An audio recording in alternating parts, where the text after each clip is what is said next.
हरे Krishna everyone.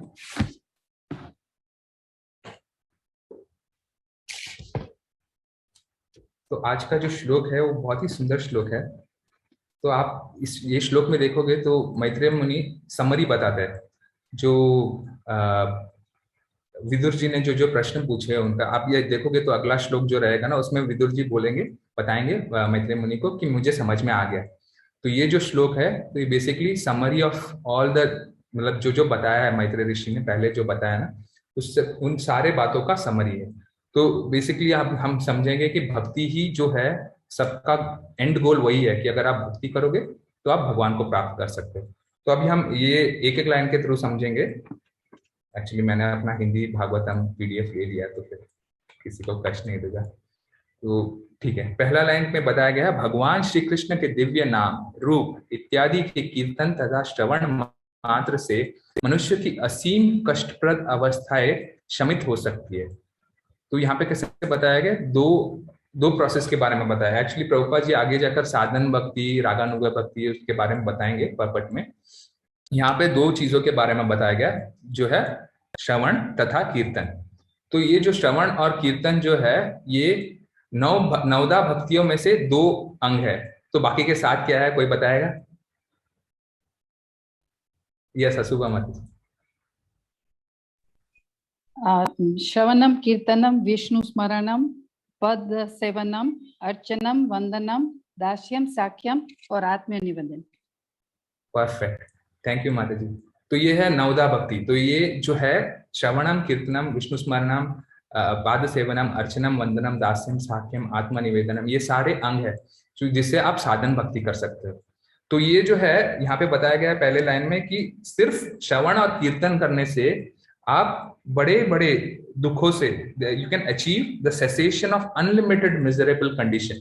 तो unlimited miserable condition मतलब कहाँ के लिए? तो भगवत धाम के लिए तो नहीं है, वो तो मृत्यु लोगों के लिए, हम लोग के लिए जो मटेरियल वर्ल्ड में है।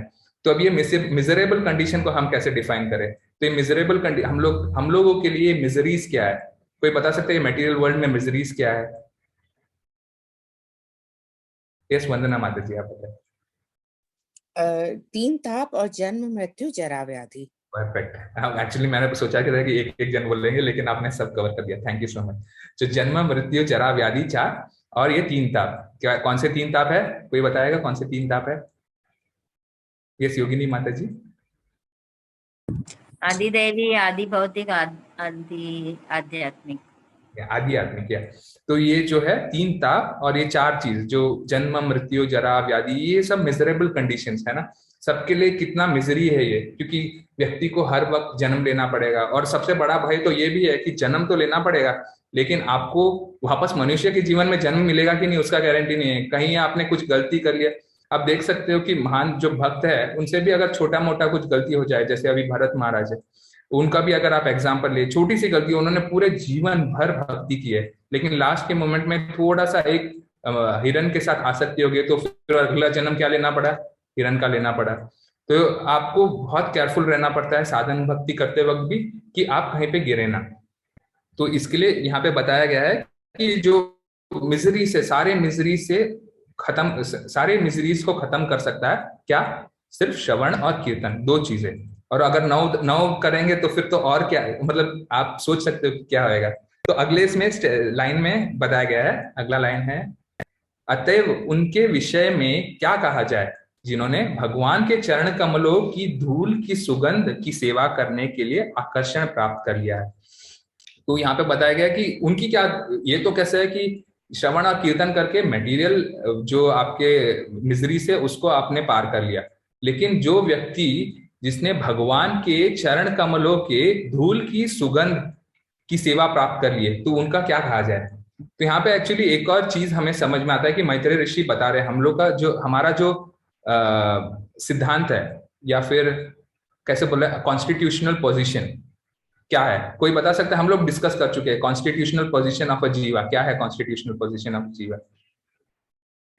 Yes Hasuba Mata ji. To serve the lord. Yes, तो उसका एक स्टेटमेंट है, क्या कैसे बोला जा सके? दासानुदास। हाँ, प्रभु जी हम हरे कृष्ण बोलो। स्वरूप हो कृष्ण दास, नित्यम दास। करेक्ट। थैंक यू माता जी। तो इसको कैसे बताते हैं ना चैतन्य चरितामृत में कि हमारा जो पोजीशन है गोपी पद कमलय और दासानु दासानु दास।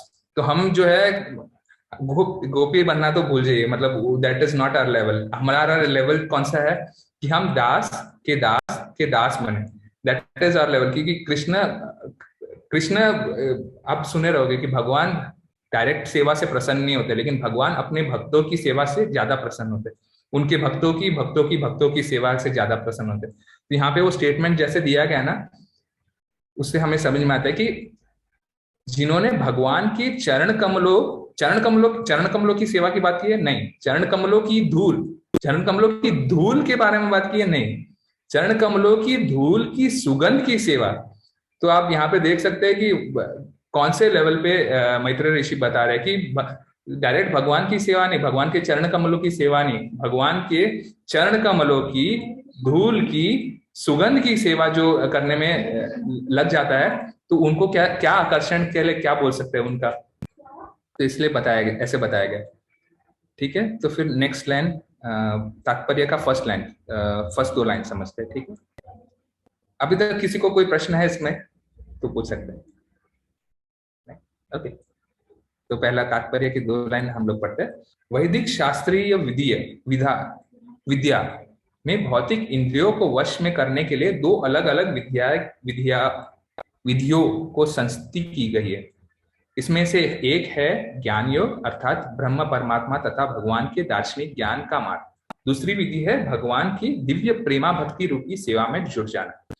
तो बेसिक अंडरस्टैंडिंग मतलब कैसे कि आपको मटेरियल सेंसेस को कंट्रोल करने के लिए 2 पाथ बताए गए, 2 मेथड्स बताए गए। तो यहाँ पे 2 मेथड्स में पहला है ज्ञान के मार्ग से आप भगवान के अपने मटेरियल सेंसेस को कंट्रोल, यहाँ पे तो भगवान की प्राप्ति की भी बात नहीं की, मटेरियल सेंसेस को कंट्रोल करने के लिए 2 पाथ है। पहला पाथ है ज्ञान का पाथ, दूसरा पाथ है भक्ति का पाथ, है ना। तो फिर वो जो अभी ज्ञान का पाथ है, तो ज्ञान का पाथ में क्या एग्जाम्पल दिया गया है, कैसे भगवान को कौन से 3 स्टेजेस से ज्ञान के मार्ग से प्राप्त किया जा सकता है। यस वंदना माता जी। प्रभु जी, इसमें जैसे ब्रह्म परमात्मा और भगवान का एग्जाम्पल दिया गया है, हम सूर्य से इन तीनों को समझ सकते हैं। जैसे भगवान एज ए सूर्य लोक एंड परमात्मा एज ए सूर्य की किरणें और ब्रह्म एज ए धूप मतलब जो सनलाइट होती है। तो ऐसे तीनों का एग्जाम्पल देके समझाया जाता है, भगवान, ब्रह्म और परमात्मा। थैंक यू माता जी। आपको मतलब आपने ना, मैंने जो सवाल पूछा है वो आपने पहले सोच कर रखा लगता है, तो आपने सेकंड वाला भी आंसर दे दिया कि उसका एग्जाम्पल क्या है, कि ब्रह्म परमात्मा और भगवान का क्या है। तो परफेक्ट, यही है एग्जाम्पल की अभी हम सूर्य को देख सकते हैं, तो सूर्य की किरणें कैसे है उसको ब्रह्म के तरह साथ कंपेयर किया जा सकता है, सूर्य का ग्रह जो है उसको परमात्मा के साथ कंपेयर किया जा सकता है, और उसके पीछे जो सूर्य देव बैठे हैं या एक व्यक्ति है जो सूर्य ग्रह में रहता है उसको भगवान के साथ कंपेयर किया गया है। तो इस प्रकार हम लोग समझ सकते हैं कि ज्ञान के थ्रू, लेकिन ज्ञान के थ्रू कैसा है कि अब आप एक स्टेज तक पहुंच सकते हैं सिर्फ ज्ञान, मतलब ज्ञान का अगर आप डोटेल नहीं करते हो ज्ञान को भक्ति में, तो आप कहाँ तक पहुंच सकते हो। आप सिर्फ जो सायुज्य मुक्ति है ना, जहाँ पे मतलब आप ब्रह्म ज्योति में आप जाकर रह जाओगे, बस उतने तक ही पहुंच सकते हो, आप आगे नहीं जा पाओगे। तो यहाँ पे सेकंड लाइन कैसे बताया गया है, सेकंड पाथ है प्रेम भक्ति या भगवान की प्रेममय सेवा। तो यहाँ पे एक और चीज हमें समझना है कि प्रभुपाद जी जहां पे भी लिखते हैं, ओके, तो मैं आपको पूछना चाहूंगा कि इस्कॉन के ट्रेडिशन में डिवोशन या भक्ति का अर्थ क्या होता है, भक्ति का मीनिंग क्या है, कोई बता सकते हैं भक्ति? ये Hasuba Mata ji. Bhakti is devotional service. Correct, bhakti is not devotion, because devotion is मतलब डिवोशन का मतलब क्या है, फिर डिवोशन कैसे डिवोशन करें, इट इज डिवोशनल सर्विस। तो आप जहां पे भी प्रभुपाद जी को देखोगे ना, जहां पे भी उन्होंने एक्सप्लेन किया है इस बारे में, भक्ति के बारे में, तो हमेशा प्रभुपाद जी ऐसे लिखते हैं डिवोशनल सर्विस। तो यहाँ पे प्रभुपाद जी ने क्या किया बताया, the other is that of direct engagement in the transcendental loving devotional service of the lord. Prabhupada ji ने नहीं कहा डिवोशन, प्रभुपाद जी ने नहीं कहा कि ट्रांसेंडेंटल लव, प्रभुपाद जी ने कहा ट्रांसेंडेंटल लविंग डिवोशनल सर्विस। तो आप जो भी करते हैं अगर उसमें लास्ट में सेवा नहीं है तो then it is not considered as devotion. You have, हर भक्ति के अंग में सेवा का बहुत इंपॉर्टेंस है, तो सेवा के बिना भक्ति नहीं हो सकता, यहाँ पे बताया जाता है। ठीक है, तो अभी उसके बाद वाले लाइन में कैसे बताया गया है,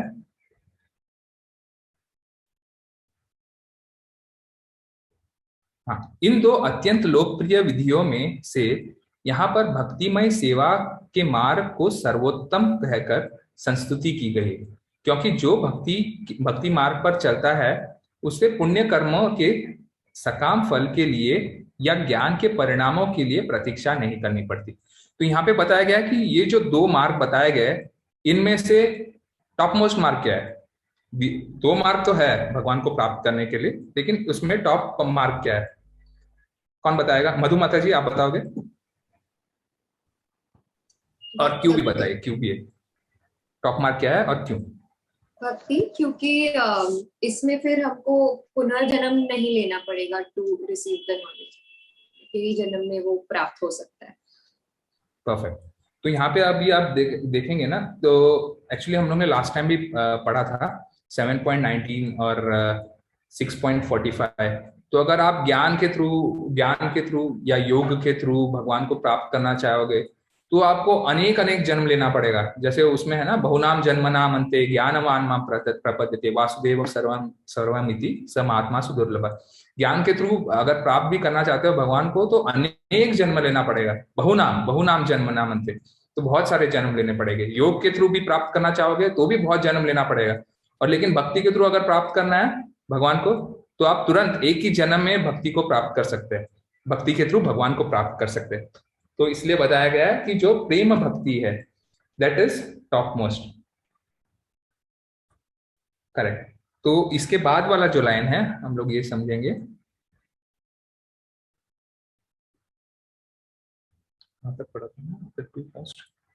हाँ, संपन्न भक्ति संपन्न करने के लिए दो अवस्थाएं हैं।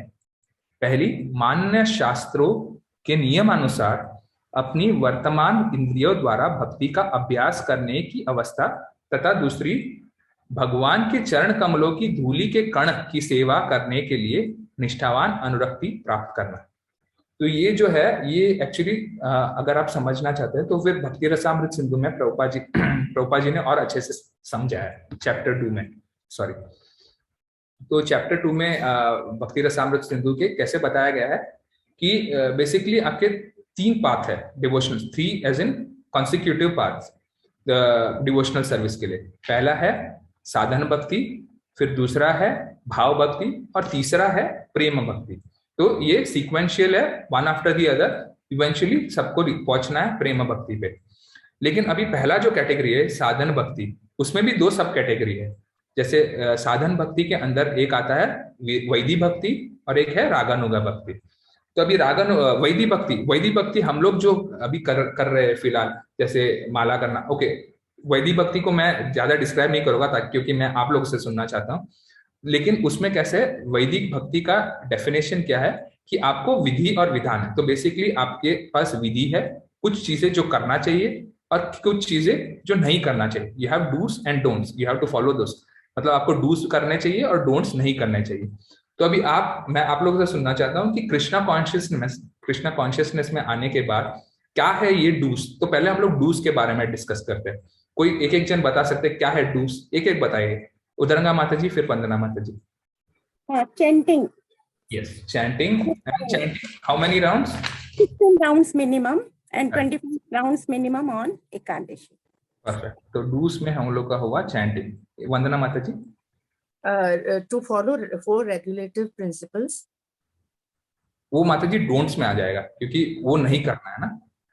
तो अच्छा, डूस तो में हमको जैसे वो सेवा करनी है, जैसे मंगला आरती एंड ऑल इसकी सेवा, प्रसाद खाना। परफेक्ट, यस, थैंक यू माता जी। योगिनी माता जी? Association of devotees and sadhu sangha. Perfect. Seva, then association of devotees. ध्रुव प्रभु और फिर अमृता माता जी। Jai Venkatesha, worshipping the deities and doing offering with royal reverence to the Lord. Thank you Prabhu ji. Yes Amrita Mata ji. I was going to say the same. Okay. And Shastras Adhyayan. Studying Shastras, right? Yeah, Guruji. Yes, सिद्धर्चना माता जी, फिर मधु माता जी और फिर हसुबा माता जी. Attending Bhagavatam class daily in the morning and Bhagavad Gita in the evening. Correct. मधु माता जी और फिर हसुबा माता जी. Fasting on Ekadashis and other occasions like Janmashtami. Perfect. Yes, हसुबा Mata ji. Reading books by Srila Prabhupada. Yes. Shastratya.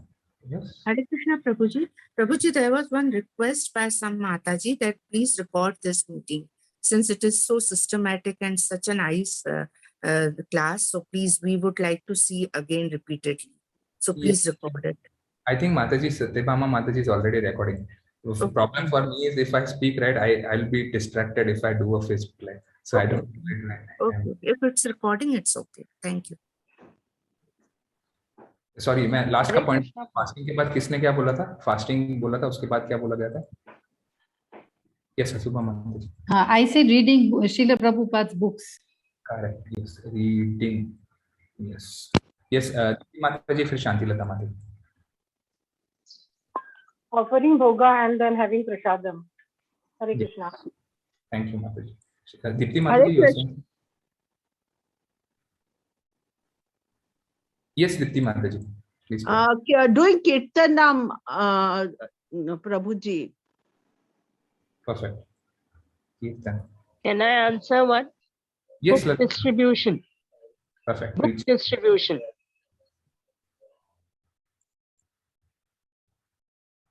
Preaching. Yes, preaching and yes, preaching is also. Yes. Visiting holy places. Yes, visiting the holy places. Perfect. And Jai Shri Radha Mata ji, आप भी कुछ बोल रहे थे? Same प्रभु जी, धाम वास. Okay, तो ये जो हम लोग ने अभी मैं काउंट कर लेता हूँ कि हम लोग ने अभी ऑलमोस्ट 10-11 चीजों के बारे में कुछ मिस कर दिया तो बता दीजिएगा. चैंटिंग, फिर सेवा, फिर association of devotees and worshipping with devotion and reverence, yes, offering prasad, attending Srimad Bhagavatam class in the morning, Bhagavad Gita class in the evening, fasting, reading Srila Prabhupada's books, then we do kirtan, then we do book distribution, preaching, and visiting holy places. Yes, yes, Harini Mataji, you want to say? Chanting the holy name. Yes. Thank you, Nidhi. Thank you. Yes, you are right. That the same thing that you do every morning, right? Chanting the holy name. Thank you. Yes, chanting is the first one. So basically, we started with chanting the holy name. तो इसके बारे में और भी बताया गया है कैसे नेक्टर ऑफ इंस्ट्रक्शन के तीसरे श्लोक में बताया गया है कि कैसे भक्ति प्रसिद्ध होती है. तो बताया गया है उत्साहात निश्चयात धैर्यात तत्त कर्म प्रवर्तनात् संग त्यागा सतोवृत्ते सद्विर भक्तिर प्रसिद्ध्यति. तो you can add all this 6 qualities also. तो ये 6 उत्साह रहना चाहिए, धैर्य रहना चाहिए, ये सारे चीजें भी इंपॉर्टेंट है आपको भक्ति आगे बढ़ाने के लिए. तो ऑफ कोर्स आपने बहुत सारे अच्छे पॉइंट दिए. ये सारे चीजें जो है ये हमको भक्ति में आगे बढ़ाते हैं. ठीक है, तो अभी ये पहला हम लोग का डूस हो गया. तो अभी डोंट्स बताइए जो हम लोग को नहीं करना चाहिए. कौन बताएगा क्या नहीं करना चाहिए? एक बता सकते कोई भी. यस, योगिनी माता जी. नशा नहीं कर सकते. Yes. So regulative principles and भक्तों का अवज्ञा करना या गुरु की अवज्ञा करना. माता जी एक पॉइंट फिर सब लोग को बोलने का. सॉरी, कोई बात नहीं ना, वैसे बोलो. ठीक है, तो 4 रेगुलेटिव प्रिंसिपल्स. तो अमृता माता जी. प्रजल्पा नहीं करना चाहिए. करेक्ट. यस, प्रजल्पा और association of non devotees if you can say. Dhruva प्रिय प्रभु. किसी को दुख नहीं देना चाहिए, किसी को हर्ट नहीं करना चाहिए. ओके, वैष्णव अपराध नहीं करना चाहिए. ओके, और कोई बताया? प्रयास. सॉरी विद्या माता जी. प्रयास अत्याहार प्रयास. धन कमाने के लिए ज्यादा प्रयास भी नहीं. मतलब प्रयास प्रयास तो है, लेकिन जरूरत से ज्यादा किसी चीज में प्रयास नहीं करना चाहिए। Yes, correct. थैंक यू विद्या माता जी। और कोई बताना चाहेगा? ये एक्चुअली जटिला राधिका माता जी ने हम लोग को 2 दिन पहले एक बताया था कि 10 चीजें हैं जो जप करते समय हम लोग को ध्यान देना चाहिए। किसी को याद है वो क्या, किस बारे में बताया गया था? यस यस, नाम अपराध। तो 10 नाम अपराध। तो ये जो है चीजें 10 नाम अपराध, ऐसे बहुत सारी चीजें निषेध भी है कि कैसे ये 10 नाम अपराध से बचना है। फिर 4 रेगुलेटिव प्रिंसिपल्स का फॉलो करना है, प्रजल्प नहीं करना है। तो अभी जैसे विद्या माता जी ने बोला ना कि ये नेक्टर ऑफ इंस्ट्रक्शन के 2nd श्लोक में बताया गया है कि क्या चीजें करने से आपका भक्ति नष्ट हो जाएगा। तो उसमें बताया गया अत्याहार प्रयासस्य प्रजल्पो नियमाग्रह जनसंगस्य लौल्यम च शद्भिर्भक्तिर विनश्यति। तो अत्याहार करना, अत्य प्रयास करना, प्रजल्प करना, रूल्स को फॉलो नहीं करना, ये सब चीजें करने से आपका भक्ति विनाश हो जाता है, नष्ट हो जाता है। तो ये जो है डूस डोंट्स में आता है, ठीक है ना, कि हम लोग ने ये सब चीजें नहीं करना है। तो अभी आप देखेंगे तो ये सब चीजें वैदिक, तो अब हम लोग कैसे स्टार्ट किए थे? साधन भक्ति। साधन के भक्ति के अंदर 2 कैटेगरीज जो है, वैदिक भक्ति और एक है रागानुगा भक्ति, ठीक है ना। तो अभी कोई पूछ सकता है कि ये सब वैदिक भक्ति या फिर ये rules and regulation, dos and don'ts follow करने का क्या रीजन है? क्यों करूं मैं ये सारे रूल्स एंड रेगुलेशंस फॉलो करने के लिए? कोई बताएगा क्यों क्यों किया जाता है ये सब चीजें? मतलब ऐसे ट्राई कीजिए को, मतलब आपको क्यों लगता है? यस, वंदना माता जी, फिर जय श्री राधा माता जी। प्रभु जी, जैसे हमारी इंद्रियां हैं वो हमें जैसे दूसरी ओर प्रेरित करती हैं, तो जस्ट टू कंट्रोल हमारे मन को, और ये प्रैक्टिस करेंगे जैसे फॉर एग्जांपल हम एक ही एग्जांपल लेते हैं, जैसे साधु संग करेंगे तो श्रवण करते करते हमारी बुद्धि को पता चलेगा कि what is good for us, what is wrong for us. Correct, thank you माता जी। जय श्री राधा माता जी, फिर शांति लता माता जी। हरे कृष्णा प्रभु जी। जैसे 4 नियम यहाँ पे बताया गया है ना, तो ये जो 4 नियम है जो हमें फॉलो करना है, वो जैसे धर्म के 4 पैर है, दया, सत्य, शौच और दया,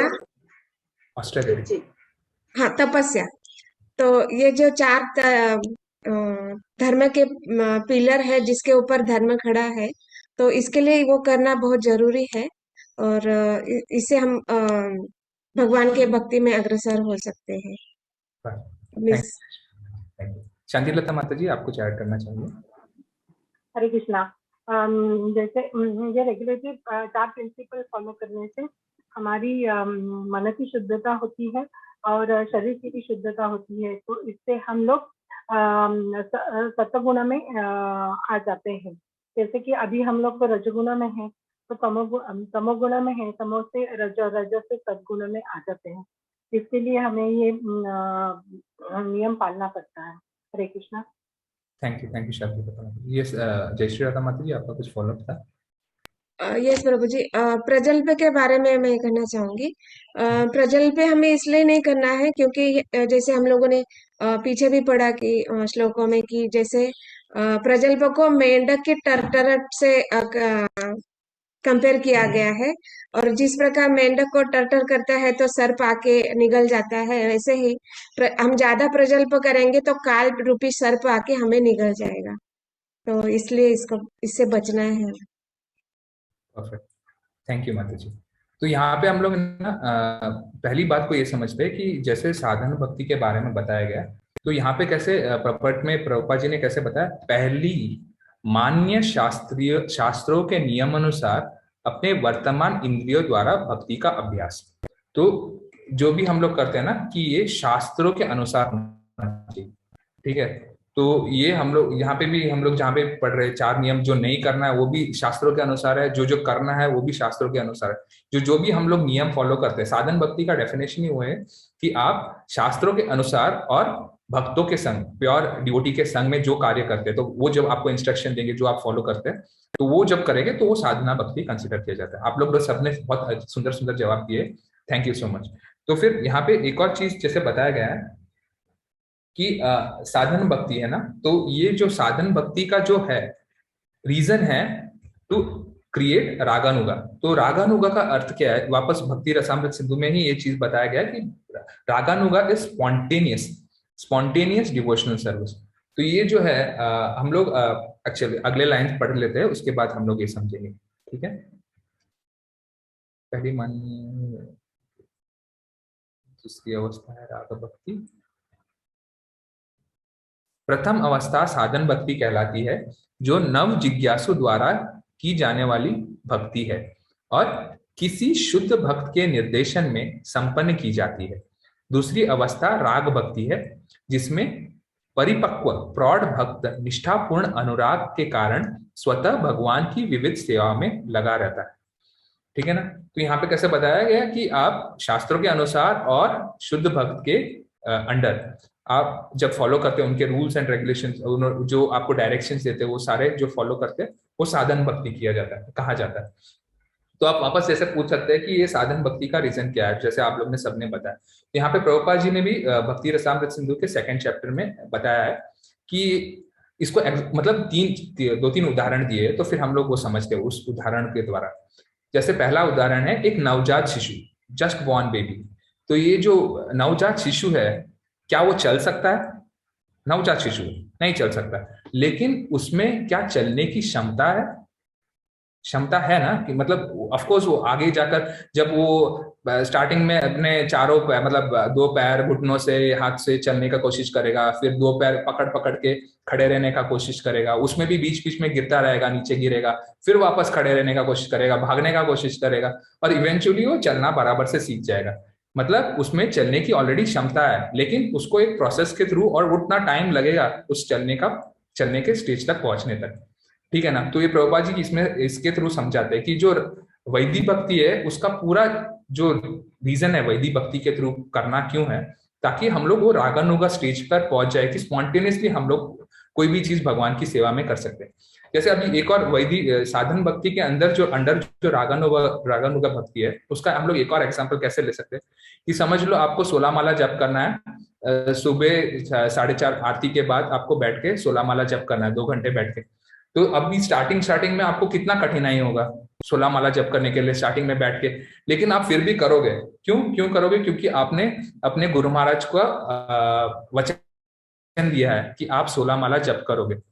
तो स्टार्टिंग में बहुत कष्ट है, लेकिन वो कष्ट क्यों कर रहे हो? क्योंकि आपका एक पीछे एक एंकर है। तो आपके यहाँ पे पीछे आप एक जैसे अपने गुरु की आज्ञा है, उस आज्ञा को फॉलो करने के लिए आप 16 माला करते हो। लेकिन वही करते करते आगे एक स्टेज आ जाएगा जब आपको किसी आज्ञा, मतलब ऑफ कोर्स गुरु महाराज की आज्ञा, लेकिन वो आप आज्ञा के लिए नहीं कर रहे हो 16 माला, आप कर रहे हो क्योंकि आपको भगवान की सेवा करनी है, या तो आपको उस जप में आनंद मिल रहा है, जप में आनंद आ रहा है, उस चीज के लिए आप स्वयं से सुबह 4:30 बजे उठोगे। तो तीसरा एग्जाम्पल वही है, वेकिंग अप। प्रभुपाद जी ने बताया कि मंगल आरती में उठना कितना कष्टप्रद है। हर एक के लिए सुबह मंगल आरती 4:30 बजे उठना, 4:30 बजे आरती में अटेंड करना, तो बेसिकली 4 बजे उठना कितना कष्टदायक है। लेकिन वही अगर आप करते जाओगे, इवेंचुअली आपको ऐसा स्टेज आएगा कि आप क्यों कर रहे हो? क्योंकि आप भगवान की भक्ति के लिए कर रहे हो, या तो आपको प्रसन्नता मिल रही है वो चीज करने में, वो दैट बिकम स्पॉन्टेनियस। आपको किसी को बोलना नहीं पड़ता, अरे उठो 4 बज गया, उठ जाओ, या फिर आज चलो आपको 16 माला करना है, सुबह उठ के करना है, नहीं, आप खुद से स्वयं से उठ के करना चालू कर दो। तो ये जो है ये रागानुगा स्टेज है, बताया गया है प्रभुपाद जी ने, तो कि आपको स्वयं से करना पड़ेगा, spontaneously you will start doing. तो प्रभुपाद जी यहाँ पे बताते हैं जो वेकिंग अप इन मंगल आरती वाला जो एग्जाम्पल है ना, उसमें बताते हैं कि आप मंगल आरती में उठना चालू करोगे तो इवेंचुअली आपका ऐसा स्टेज आएगा जब आप बोलोगे अच्छा आज मुझे भगवान को ऐसा श्रृंगार करना है, आज मुझे भगवान को ऐसा फूल लगाना है, आज मुझे भगवान के लिए ऐसा भोग बनाना है। These are all spontaneous, right, कि आप डिसाइड करते हो कि नहीं मेरे को आज भगवान के लिए ऐसा करना है। तो ये सारी चीजें आपके अंदर से उत्पन्न, मतलब it start coming out from inside. तो ये जो हम लोग साधन भक्ति करते हैं, ये इसका पूरा रीजन ये है कि हम लोग आगे जाके रागानुगा स्पॉन्टेनियस डिवोशन के लिए हम लोग तैयार हो जाए, हम लोग रेडी हो जाए, ठीक है ना। तो होपफुली ये पॉइंट समझ में आ जाएगा, क्योंकि ये पूरे तात्पर्य में यही एक इम्पोर्टेंट था जो हम लोग को समझना है। ऑफ कोर्स सब कुछ चीजें इंपॉर्टेंट है, लेकिन ये थोड़ा ट्रिकी पार्ट था, रागानुगा भक्ति एंड साधन भक्ति। होपफुली सबको समझ में आया कि साधन भक्ति क्या होता है और रागानुगा भक्ति क्या है। इवेंचुअली जो स्पॉन्टेनियस हम लोग स्टार्टिंग से नहीं कर सकते हम, क्योंकि हम लोग अपने मन से ऐसा कुछ नहीं कर सकते कि नहीं नहीं मैं रागानुगा, मैं जो चाहिए वो कर सकता हूँ, मैं भगवान की सेवा करता हूँ, ऐसा ऐसा कंडीशन नहीं होता। आपको नियम फॉलो करना है। और दूसरा जो इंपॉर्टेंट पॉइंट है, क्या मैंने बताया था, एक तो नियम था शास्त्रों के अनुसार, और दूसरा जो सबसे इंपॉर्टेंट चीज है वो क्या था, कौन बताए? सिद्धर्चना माता जी। भक्तों का संग। यस, तो एक हाईली जो सीनियर डिवोटी है उसके अंडर गाइडेंस, मतलब गाइडेंस के अंदर जो आप सेवा करते हो, that is the second thing. पहला है, क्या था पहला? शास्त्रों अनुसार, ठीक है ना, शास्त्रों के अनुसार, नियमों के अनुसार, शास्त्रों में दिए गए नियमों के अनुसार कार्य करना। और दूसरा है जो शुद्ध भक्त है, जो आपसे वरिष्ठ भक्त है, उनके निर्देशानुसार काम करना, उनके अंडर आप गाइडेंस लेना, ठीक है। तो होपफुली ये सबको समझ में आया। तो नेक्स्ट लाइन जो है हम लोग पढ़ते हैं। तो अब महर्षि मैत्रेय विदुर के सारे प्रश्नों का अंतिम उत्तर इस तरह दे रहे हैं।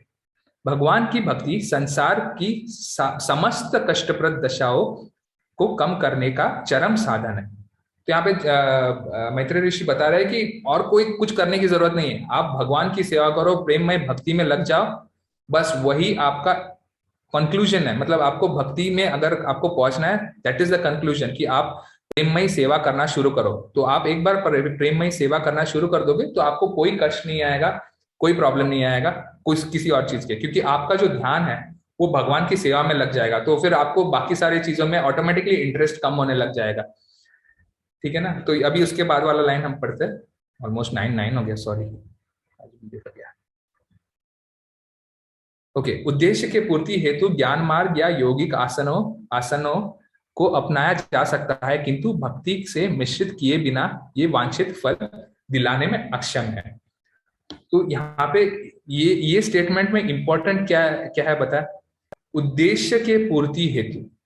तो ये उद्देश्य के पूर्ति हेतु का अर्थ क्या है कि आप ज्ञान और योग में लग सकते हो, लेकिन आपका उद्देश्य क्लियर होना चाहिए। कोई बता सकता है ये उद्देश्य क्या है? प्रभुपाद जी ने उसी लाइन में बताया आगे उद्देश्य क्या है।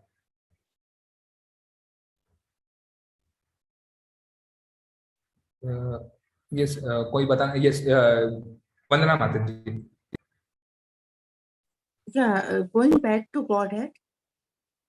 करेक्ट। लेकिन उसमें ही आगे वाले लाइन में जो है ना बताया गया है, उदरंगा माता जी।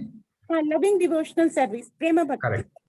हरे कृष्ण प्रभु जी, जैसे 6 चैप्टर में ना बताया गया है सारे योग के बारे में, लेकिन लास्ट में कृष्ण यही कहते हैं कि योगी नाम अपनी सर्वेशा मद गतेर अंतरात्मना श्रद्धावान भजते यो माम समय युक्तो तमो मत। हाँ, यानी सारे चीजें आप योग में करो, लेकिन जब तक आप भगवान की श्रद्धा पूर्वक भक्ति नहीं करते, ये को कहते हैं ऐसा। थैंक यू मानसी माता जी। यस, तो गोल वो है कि आप योग ज्ञान के थ्रू भगवान के समझने का प्रयास करो, आप योगा करो, योग आसन करो, हम लोग बोलते हैं ना कि प्राणायाम जो हम लोग करते हैं वो सब करो, लेकिन आपका उद्देश्य होना चाहिए कि ये सब करने से आप भगवान की भक्ति और अच्छे से कर सको। तो ये हम लोग का उद्देश्य होना चाहिए। तो ये हम लोग को ये लाइन में समझ में आता है। Thank you so much everyone.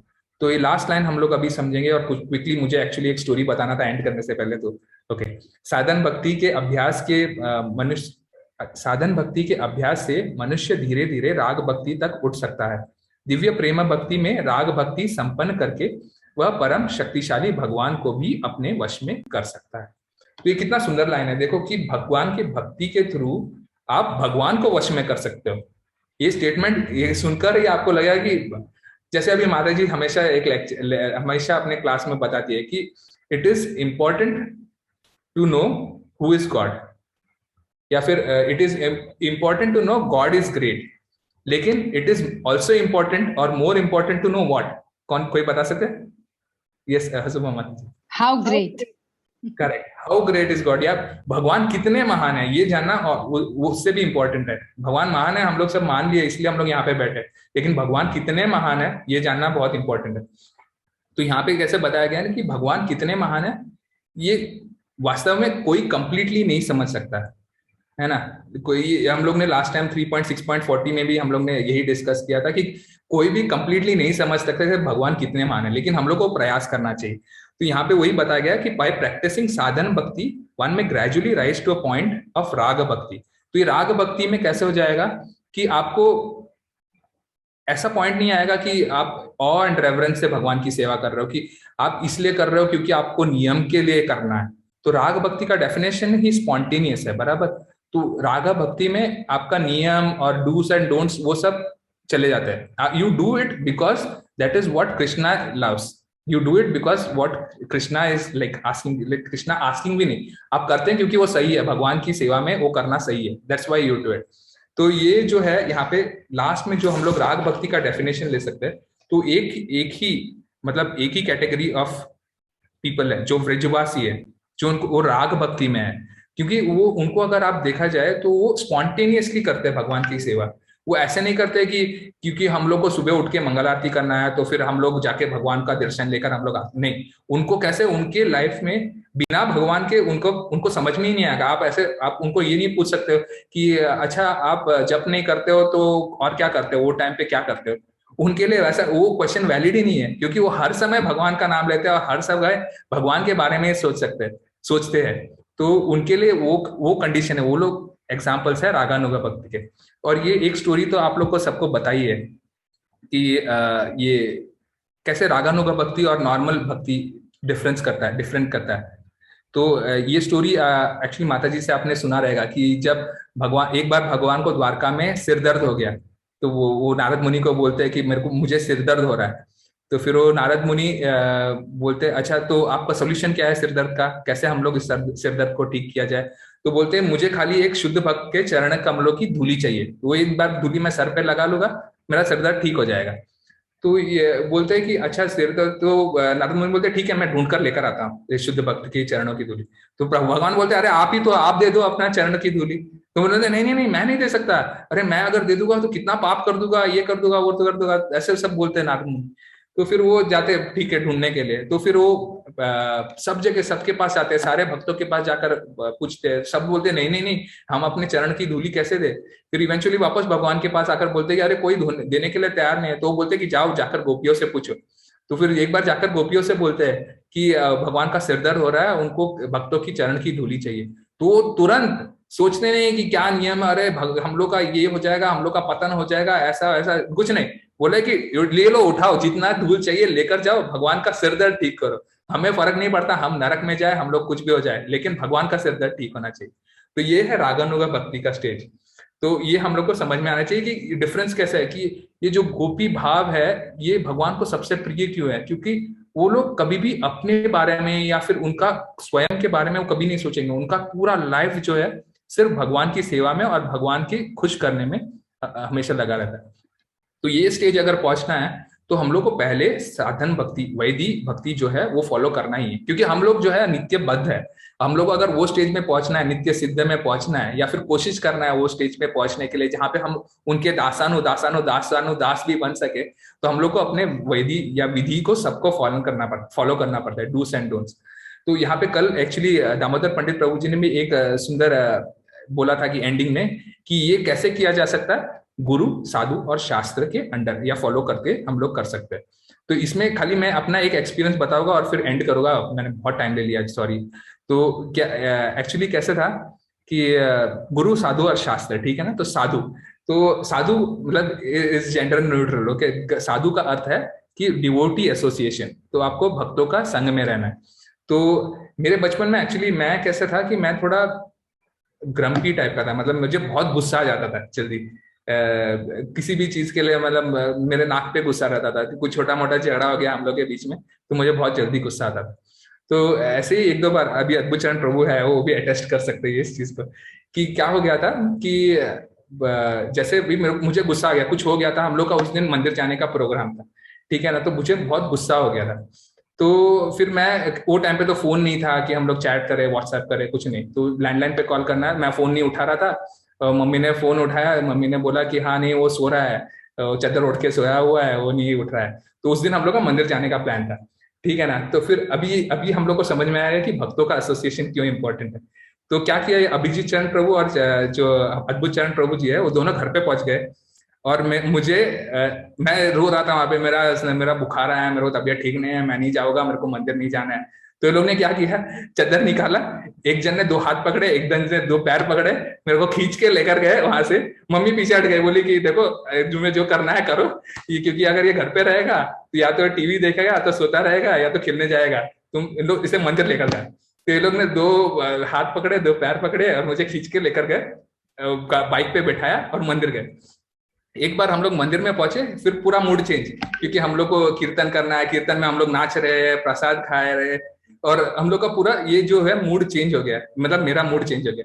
तो ये जो एग्जाम्पल है, मैं एक्चुअली कल सोच रहा था कि कैसे, कितना मतलब सुंदर एग्जाम्पल है, इन द सेंस कि अगर आप भक्तों का संग करते हो, आप वास्तव में देखो, आप एक बार भक्ति में आ गए ना, तो भले आप भगवान को भूल जाओ, भगवान आपको नहीं भूलेंगे, ये इससे प्रूव होता है। क्यों? अगर आप भूल जाओगे ना, तो भगवान अपने इनको भेजेंगे, पार्षदों को भेजेंगे, अपने मेंबर्स को भेजेंगे, बोलेंगे ये नहीं, ये सोने का एक्टिंग कर रहा है, इसको कुछ नहीं, उसको हाथ पकड़ो, इसका पैर पकड़ो, उठा के लेकर जाओ इसको मंदिर, ऐसे नहीं छोड़ेंगे हम लोग। तो ऐसे ये एक एग्जाम्पल था जो मैंने एक्चुअली अपनी लाइफ से सीखा कि कैसे भक्तों का संग बहुत इंपॉर्टेंट है। और दूसरा है गुरु। तो अभी गुरु जो है, वैसे तो हमारे दीक्षा गुरु है हिज होलीनेस गोपाल कृष्ण महाराज, तो फिर उन्होंने कैसे आदेश दिया है, उन्होंने मुझे तो पर्सनली आदेश दिया है कि आप एसोसिएट करो और आप हेल्प करो माता जी को उनके सेवा में। तो ये इंपॉर्टेंट है कि आप शिक्षा गुरु के निर्देशानुसार कार्य करें। तो कैसे कि शिक्षा गुरु आपको हर जगह पे, आपको जैसे आपके कैसे बोलते हैं ना कि आपका जो इंटरेस्ट है और आपका जो स्किल सेट्स है, उसको देखकर आपको सब जगह कार्य में लगाते हैं। तो वही एग्जांपल में कैसे कि हम लोग बचपन से, हम लोग के पास बहुत शक्ति है, and you have unlimited energy of doing things, लेकिन अगर हम लोग भक्ति में नहीं लगते, और माता जी हमें सब कार्यों में नहीं लगाती, कि जैसे कीर्तन करने में या फिर जाओ हाउस प्रोग्राम करने में, ऐसे कोई कार्यों में नहीं लगाती, तो फिर हम लोग सब फैल जाते थे ये माया के जगत में। लेकिन माता जी के वजह से हम लोग ये सब कार्यों में लगे रहे, कि कीर्तन करने में हम लोग ने पूरा अपना शक्ति उसी में डाला, rather than going out, मतलब अपने दोस्तों के साथ घूमना या फिर ये सब करने के लिए। तो ये सब चीजों से आप समझ सकते हैं। और ऑफ कोर्स ये गुरु जो है, शिक्षा गुरु, वो आपको बस कार्य में ही नहीं लगाते, वो आपको आपके जैसे गुरु साधु शास्त्र के अध्ययन में भी लगाते। तो वही जो है शिक्षा गुरु आपको दोनों कार्य में लगाते हैं, आपको चैनलाइज भी करते हैं और आपको शास्त्रों के अध्ययन में भी लगाते हैं। तो ये बहुत इंपॉर्टेंट है कि आपके लाइफ में गुरु, साधु और शास्त्र तीनों जन का बहुत इंपॉर्टेंस है आपके लाइफ में। और ये जो 3 जन है, यही आपको वापस भगवत धाम, भगवत भक्ति प्राप्त करा सकते हैं और भगवत धाम लेकर जा सकते हैं। Thank you very much and sorry again let करने के लिए। और होप सबको जो भी मैं समझाने का प्रयास कर रहा था वो समझ में आया। And please forgive me if I made some mistakes. Thank you so much.